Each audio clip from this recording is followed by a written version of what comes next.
Assalamualaikum warahmatullahi wabarakatuh. Nah, apakah anak-anak ibu pada malam hari ini masih semangat dalam pembelajaran kita ngaji malam? Teps. Walaupun kita pagi, siang, malam, kita harus tetap bersemangat dalam mencari ilmu. Baik itu ilmu umum maupun itu ilmu agama. Cep. Nah, pada topik hari ini, tema pembelajaran kita adalah bagaimana cara kita mengagungkan kebesaran Allah, kekuasaan Allah dengan cara tunduk dan patuh kepada Allah. Nah, bagaimana sih cara kita mengekspresikan rasa syukur kita kepada Allah? Nah, ada 3 sujud nih anak-anak. Yang sujud syukur ini dilakukan ketika kita mendapatkan rezeki dan bersabar mendapatkan cobaan.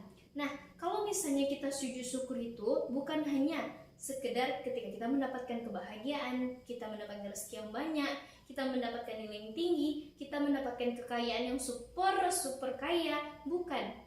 Namun, ketika kita terhindar dari musibah, kita juga harus bersyukur kepada Allah Subhanahu wa Ta'ala. Kenapa? Karena yang namanya kesehatan itu sangat mahal harganya. Nah, kalau misalnya kita diberi kesehatan, kita terhindar dari bencana, nah itu sebuah rasa syukur kita harus tunjukkan kepada Allah dengan cara sujud syukur. Nah, apa aja sih Bu sujud syukur itu bacanya? Bisa subhanallah walhamdulillah wala ilaha illallah wallahu akbar. Subhanallah walhamdulillah wala ilaha illallah wallahu akbar. Nah, anak-anak ibu bisa mempraktekkan tuh apabila kita misalnya mendapatkan rezeki, mendapatkan kebahagiaan, nilai yang tinggi, bahkan ketika kita terlambat misalnya nih, kita terlambat kalau misalnya takut kena marah sama ibu, namun kita tetap berlari dalam perjalanan menuju sekolah. Nah, kita terjatuh tuh, kan otomatis kita merasakan kesakitan tuh, pasti ngupat pastinya, pasti marah, ada rasa kesal. Namun kita harus tahu, di balik semua musibah itu pasti ada hikmahnya. Contohnya, ketika kalau misalnya kita berlari dengan kencangnya tanpa ada terjatuh ketika itu, nah tiba-tiba aja ada motor yang menyerempet kita, otomatis kan kita tertabrak tuh. Nah, dengannya terjatuhnya kita, maka kita terhindar dari kasus tabrakan tadi. Nah, itu juga salah satu terhindar dari musibah. Nah, kita harus bersyukur kepada Allah. Yang kedua anak-anak, ada tentang sujud tilawah. Nah, sujud tilawah ini apa aja sih Bu? Nah, sujud tilawah ini adalah sujud yang dilakukan ketika kita tuh mendengar bacaan surat As-Sajdah, baik itu di masjid, alun-alunan kayak misalnya DVD, kaset, atau putaran-putaran musik lainnya yang tentang ada surat sajadah, maka kita harus bersujud tilawah. Nah, yang ketiga adalah sujud sahwi. Nah, sujud sahwi ini apa lagi Bu? Kan kita udah sujud syukur, sujud tilawah juga udah. Nah, yang terakhir adalah sujud sahwi. Kenapa kita harus sujud sahwi? Sujud sahwi ini adalah sujud yang dilakukan 2 kali sebelum salam. Nah, kenapa? Yang pertama disebabkan bisa jadi kita lupa rakaat berapa. Yang kedua bisa jadi kita lupa membaca doa kunut. Nah, kalau misalnya kita lupa nih baca doa kunut, lupa tuh baca doa kunut, nah otomatis apa yang harus kita lakukan? Ya, sujud sahwi. Nah, sujud sahwi ini dilakukan sebelum salam. Sujud 2 kali anak-anak, bacanya apa? Subhanallah yanamu wa la yashu, subhanallah yanamu wa la yashu, subhanallah yanamu wa la yashu. Kita sebagai manusia kan pasti tertidur dan terlupa. Nah, uzur kita mengapa bisa menggunakan sujud sahwi ini ketika kita lupa membaca doa kunut.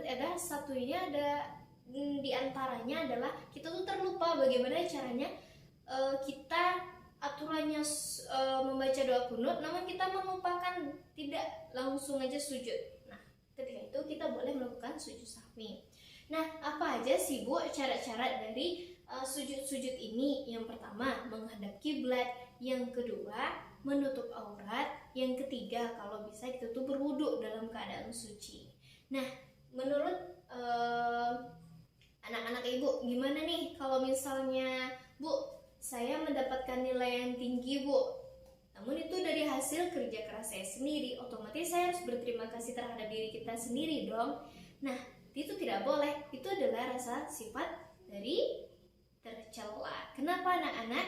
Karena segala sesuatu itu adalah utusan atau berikan atau rahmat dan kasih sayang Allah terhadap kita.